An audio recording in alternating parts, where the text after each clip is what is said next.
Hello there, dear friends, and welcome once again to the Relaxed Fantasy Review.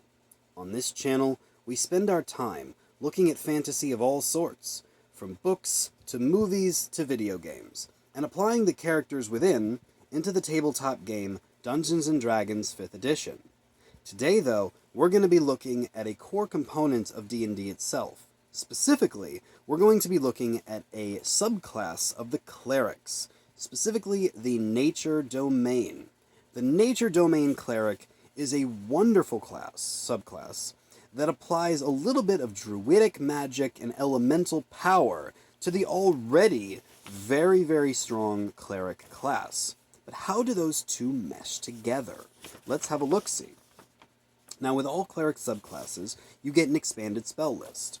This one really doubles down on the nature name and gives the Cleric 10 new spells anywhere between 1st and 9th level, which will give you 2 spells at levels 1, 3, 5, 7, 9. So 10 free spells that you get on top of your known spells as a Cleric. This really buffs out that spell list. These spells go right into the nature domain with everything from animal friendship and speak with animals, to spike growth, bark skin, plant growth, tree stride, and even dominate beast. Overall, I give this spell list a pretty good 8 out of 10. Most of the spells in this list are going to be useful in most scenarios. Now, as a nature domain cleric, you also get bonus proficiency with heavy armor. Now, what can you say? If there's one thing we all want, it's a little bit more armor. And you getting the bonus proficiency is 10 out of 10 with pretty much anybody who wants to use armor. This allows the Nature Domain Cleric to be a bit more of a frontliner. The other thing they get at first level is known as Acolyte of Nature. Now what this does is it grants them an extra cantrip that is from the druid spell list. Druid cantrips are interesting, and certainly have a couple winners among them.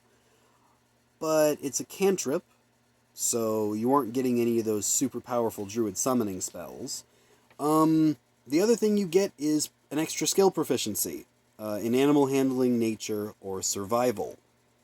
Cool. Skill proficiencies are not bad. I think between those two, given the limited nature of druid cantrips and the fact that you only have 3 skills to pick from, I give this a 6 out of 10. It's not bad, it's just, it doesn't add a whole lot to the cleric, who's probably going to be wielding heavy armor, a warhammer, and not using their skills a whole lot compared to the other classes. So, 6 out of 10. Now, at level 2, you get your Channel Divinity. Specifically, this one is Charm Animals and Plants. It does what it says on the tin. You use your Channel Divinity to try to charm animals and plants within 30 feet of you for a minute. You do not get to control them during this time. They are just charmed. Now, that can be helpful when you're about to be attacked by a large group of beasts at low levels, but it tailors off pretty quickly since beasts aren't exactly high-level creatures. And sentient plants, not the most common thing to find.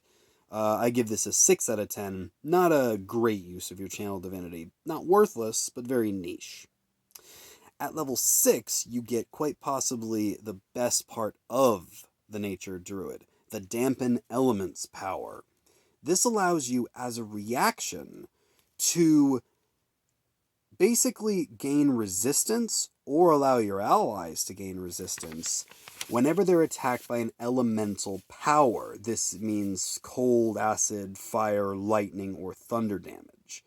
It essentially halves damage on demand for the cost of your reaction against elemental spells. Very, very useful, especially when you're fighting against spellcasters or elemental beasts.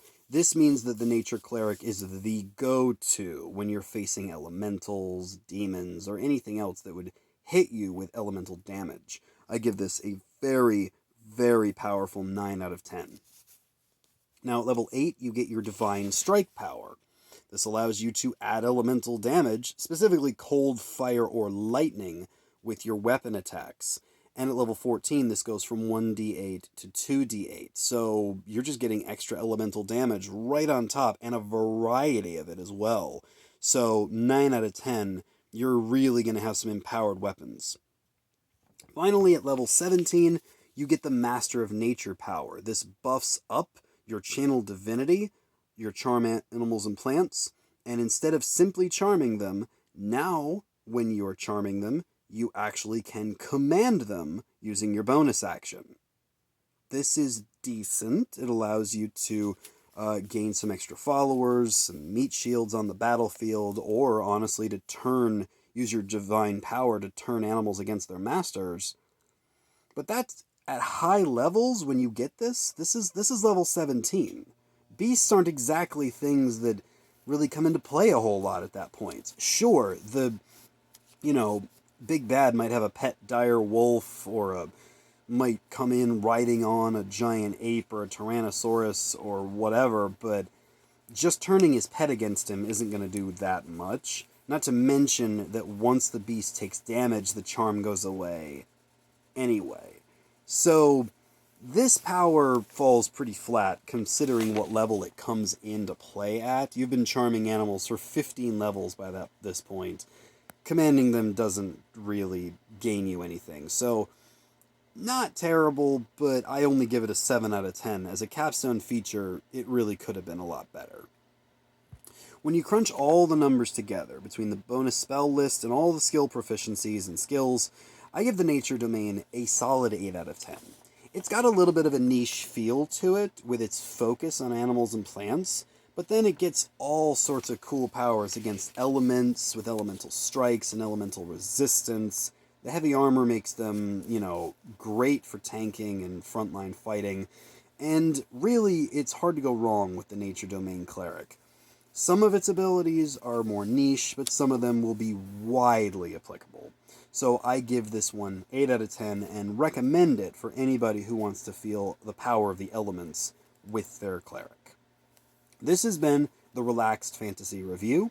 If you enjoyed the video, go ahead and like and subscribe to the channel, and keep your eyes out for more Cleric domains coming down the line very, very soon. Have a good one, my friends.